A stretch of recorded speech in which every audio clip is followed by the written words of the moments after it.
किन मुद्दों को लेकर सर आज प्रेस वार्ता आयोजित की गई है? क्या मुख्य मोटो है इस प्रेस वार्ता?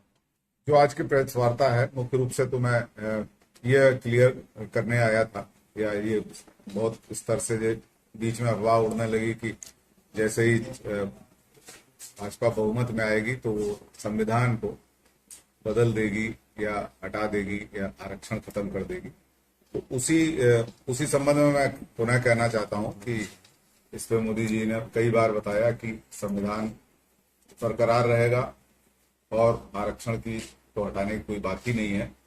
और जो भी संविधान में जो परिवर्तन हुआ, जो मेजर परिवर्तन हुआ, वो 1975 में हुआ था, जब इमरजेंसी लगी थी भारत में और तरह तरह की बातें हुई थी, सिविल राइट्स सस्पेंड हो गए थे। तब वास्तव में संविधान एक बार सस्पेंड हो गया था। लेकिन उसके बाद फिर केशवानंद भारती का केस आया। उसमें केशवानंद भारती के केस में ये बताया गया कि संविधान का एक मूलभूत ढांचा है और उस ढांचे को बदला नहीं जा सकता। वो कोई लेजिस्लेचर नहीं बदल सकता है, कोई भी एजेंसी उस मूलभूत ढांचे को नहीं बदल सकती है।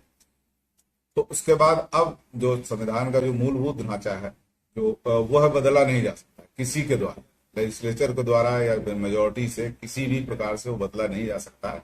तो यह अफवाह है जो केवल जो विरोधी दल हैं वो अपने लाभ के लिए, इलेक्टोरल लाभ के लिए, चुनाव में लाभ के लिए इस प्रकार की अफवाह फैला रहे हैं।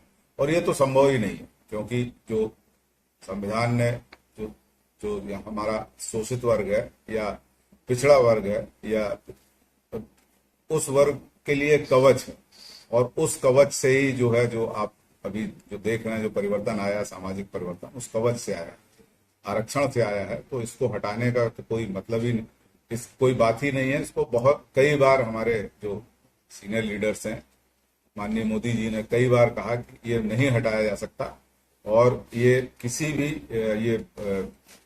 मतलब बीजेपी के एजेंडे में नहीं है।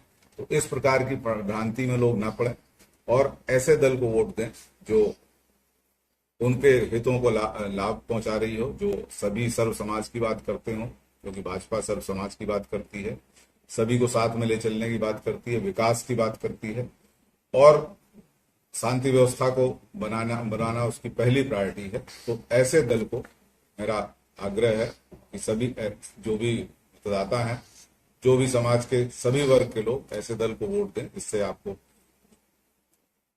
ऐसा ना हो कि कहीं फिर कानून व्यवस्था खराब हो जाए, फिर बदमाशों का राज हो जाए, बदमाश जो है फिर समाज में प्रतिष्ठित हो जाए, या कुछ जाति विशेष के लोग ही फिर से नौकरियां पाने लगे या उस तरह की बात होने लगे। तो उससे बचने के लिए आपको निर्णय लेना है कि आप किसे वोट देंगे। जो सबको अपने साथ लेके चल रहा है जो दल, उसको वोट देंगे। जो सबकी सुरक्षा की बात करता है उसको वोट देना होगा हमें। और जो संविधान को अक्षुण्ण बनाए रखने के लिए कृत संकल्प है और रिजर्वेशन को बनाए रखने के लिए जिसने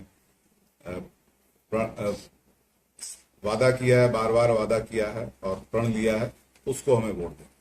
भारतीय पुरातत्व सर्वेक्षण विभाग का एक वो था कि यहाँ अनुमति मिली थी खनन कराने की। जी, तो क्या लग रहा है? हाँ, मैं उसके बारे में अब बताना चाहूंगा कि मैंने अब 96 में इस पूरे जनपद का सर्वेक्षण किया। मैं उसके बारे में थोड़ा विस्तार से बताऊंगा कि मैंने 96 में इस पूरे जनपद का सर्वेक्षण किया था। इस जनपद के हर गांव में मैंने भ्रमण किया, वहां के जो भी पुरातात्विक अवशेष थे उनको देखा। तो पूरे सर्वेक्षण के बाद केवल जो एकमात्र जो बड़ा स्तूप है वो यहीं पर था, कन्हैया बाबा के स्थान पर था।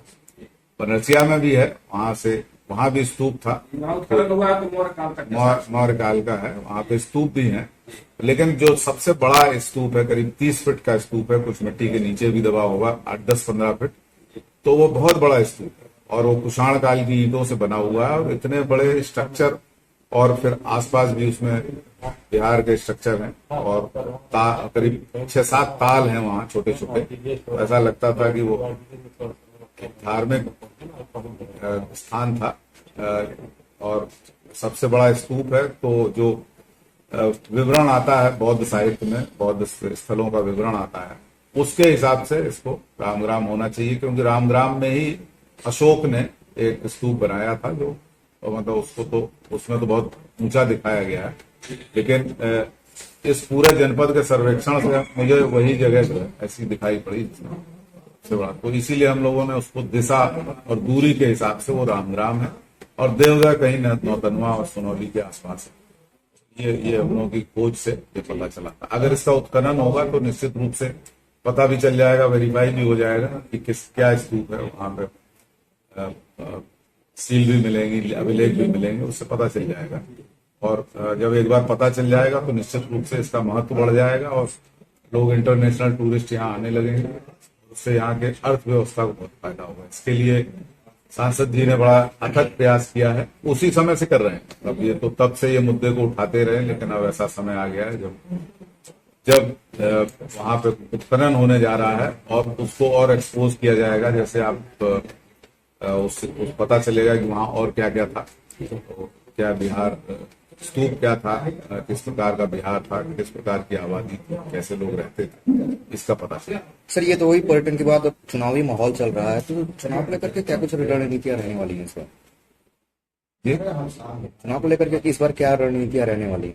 वो मैंने पहले ही बताया कि जो भाजपा की प्रायोरिटी है वो साफ है, स्पष्ट है कि सभी के विकास की बात कर रहे हैं और करते आए हैं। सभी के सुरक्षा की बात की है और सर्व समाज को साथ में ले चलने की बात की है। विकास की जो लंबी जो योजना है, भाजपा ही शायद ऐसी पार्टी है जो बना के चल रही है और उनके समय में विकास भी बहुत हुआ है, जो इंफ्रास्ट्रक्चर जो है बहुत विकसित हुआ है। तो निश्चित रूप से अगर दोबारा सत्ता में आएंगे, हम लोगों को पूरा भरोसा है 400 सीट के साथ और बेहतर विकास करेंगे और उनको इस जो विकास के प्रोजेक्ट अभी रुके हुए हैं और आगे बढ़ेंगे और इंफ्रा और औद्योगिकरण के मामले में और उद्योग धंधे और लगेंगे और औद्योगिक विकास होगा और आर्थिक विकास होगा। महाराज, अन्य नेताओं का कहना है कि भाजपा सरकार अब भूल गई है कि 400 पार कहना है और 400 पार इस बार होने वाला है, इस पर क्या कहना है?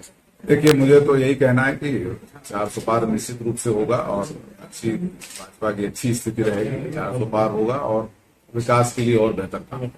ठीक।